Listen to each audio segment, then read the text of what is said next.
I'm saving all my love in jail for you. It is Rock and Roll Friday on the Savage Nation. There's a lot of bad news, and there's a lot of good news. And some of the good news is that the biggest corruption in the last 50 years in America, the ACORN scandal, was broken by Andrew Breitbart, and fundamentally they've been defunded, even though Nancy Pelosi never heard of them. They've been defunded. Joining us now is the man behind it all, Andrew Breitbart from BigGovernment.com. Andrew, proud to have you on the Savage Nation. Go ahead, please. Thank you very much, Michael Savage. Now, you don't want to take credit for this, but honestly, I mean, I know the two young people are the ones who went into the ACORN office, James O'Keefe, right? But isn't it your group, BigGovernment.com, that broke the story? Yeah, Hannah Giles and James O'Keefe were far braver than I ever would be. I would never, at 40 years old, with the children that I have and the safe life that I have, go into the offices that they went into and endeavored, and their creativity and their conviction. And now that I know them, their purity of heart and their love for this country is represented in this video extravaganza that is not over yet. Not over yet. So there's more to come on ACORN's misgivings? Absolutely. We're juking them. We're playing them every step of the way. Wade Rathke was an Alinskyite, and we're using the tactics of Alinsky against the left here.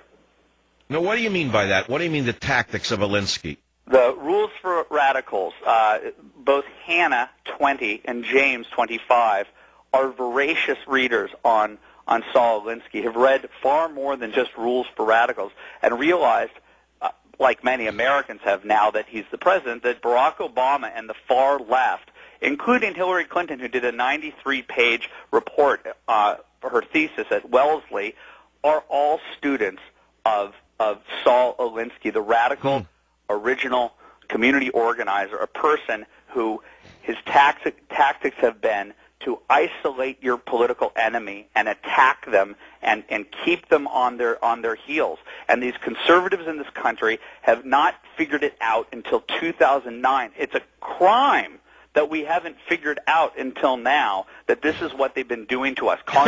Andrew, I don't mean to drag you into this, but I would say I've been isolated, wouldn't you? No, I'm saying that those that have certainly know it. But it's amazing that the establishment conservative movement has allowed for them to do that and not fought back. They're playing by traditional Beltway rules. They're all dressed in their blue blazers with their red ties with their American flags and letting for people go out there and have to take risks like Hannah and James do, or like you do, or other people in the same line of work who end up being isolated and called every name in the book. They have lies thrown at them. It is trailblazers like Hannah and James who will... Well, aren't they now facing a lawsuit from the state of Maryland for having violated the so-called rules of wiretapping or video? What are they? Aren't they getting attacked now by the state of Maryland? Isn't it lovely that all these threats have come out since the beginning and none of them have been actualized? Do you think...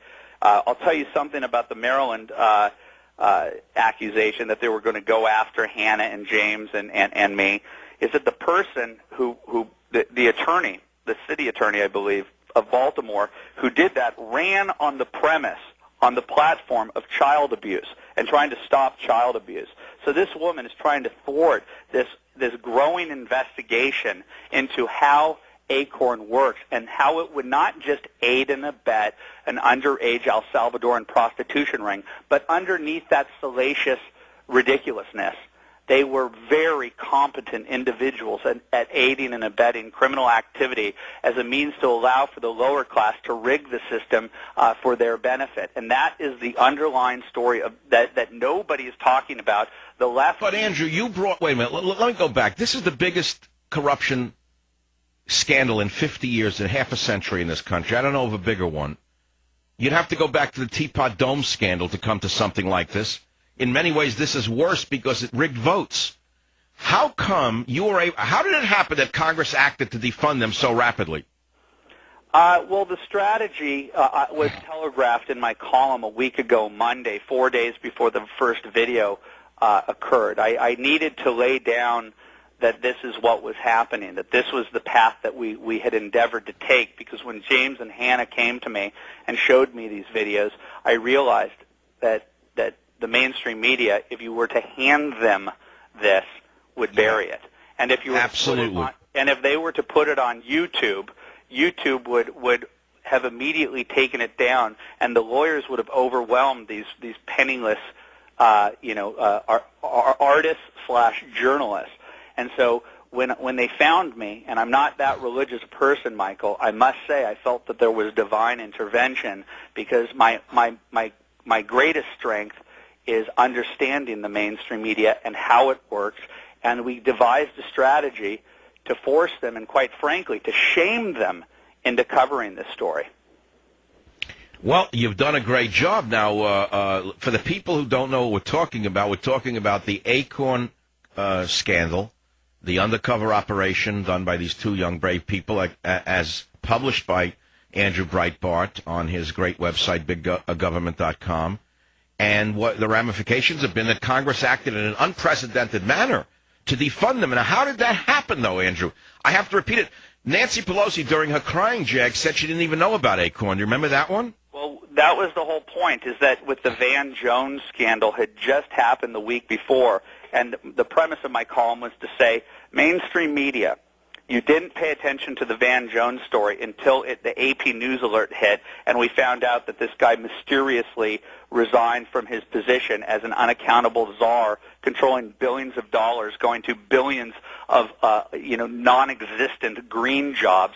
How is it that you are now reporting this with a straight face when you did none of the original reporting? It was obvious that we needed to put the media in check here, and to not feed them any information that could then go back to the ACORN people and political operatives who would then wage a campaign to destroy the messenger.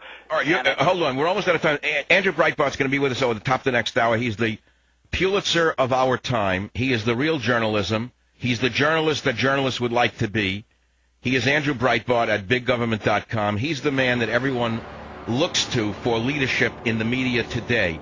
Right here on the Savage Nation when I return. Savage.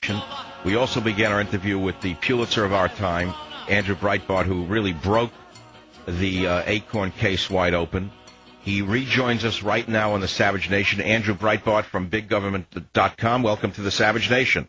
Shana Tova. Shana Tova. And by the way, Andrew, let me ask you something. These two young people, you say they're poor. They don't make any money with this. How do they get funded? Well, according to ACORN, it was a $100 million operation by the Fox News Network. But in reality, as you will see at the end of this, we're going to put up the receipts, including Subway sandwich receipts. This cost about $1,300. I had lunch at Subway today. What a bargain. I had a foot-long sandwich, a turkey myself. I had a power lunch by myself. But so they did this on their own. What are they living on? Well, they are now comfortably working for biggovernment.com. I don't go to the J schools of the country. I don't go to Columbia or Missouri or Northwestern to find my reporters. These people were hired the second that I saw them. No, Andrew, the reason I'm asking is, look, I've given some money away this year to the Widows and Orphans Association of the Highway Patrol, Elephant Fund, the Gorilla Fund, and others, and I'm putting them up on the website. If you have a nonprofit that could fund them in some way, would you let me and my listeners know? I'll be glad to make a contribution. We're working on so many different angles. Legal Defense Fund, if they decide to sue. But you notice that they're throwing out a lot of accusations, official accusations, that the mainstream media is willing to trumpet, willing to threaten them with lawsuits and to come down hard on them. And every time the statement comes out from ACORN, the next day it's proved to be true when we issue a new video. Okay, is ACORN finished? We read they're defunded, but they're not really going away, are they? No, they're going to go away. They're going to go away because the American people are going to see. We are going to be relentless in showing you what these people are about. We're going to report to you what their own manual says. People are coming out of the woodworks because they're fearful. The left's tactics of causing the whistleblowers to know that they're going to be attacked by ABC, CBS, and NBC. And the CNNs of the world. We created a means by which we could isolate those networks and put them under scrutiny. They're the ones. The American people are seeing that it took till Tuesday night, 4 days into the scandal, that we saw Katie Couric weigh in, and ultimately the nail in ACORN's coffin was when Jon Stewart, the ultimate liberal apologist, put his hand into his head, into his hands, and just could not make a joke that made Hannah and James look out to be the bad guy. Last night, Jay Leno did the same thing. They can continue to try and demonize these two people, but the American people, probably at about an 80% clip, look at them as American heroes. And if you knew these people, if you knew how decent they were and how fresh-faced they were. Andrew, I want to meet them. When I come down to L.A. next time, are you going to introduce me so I can take them to dinner?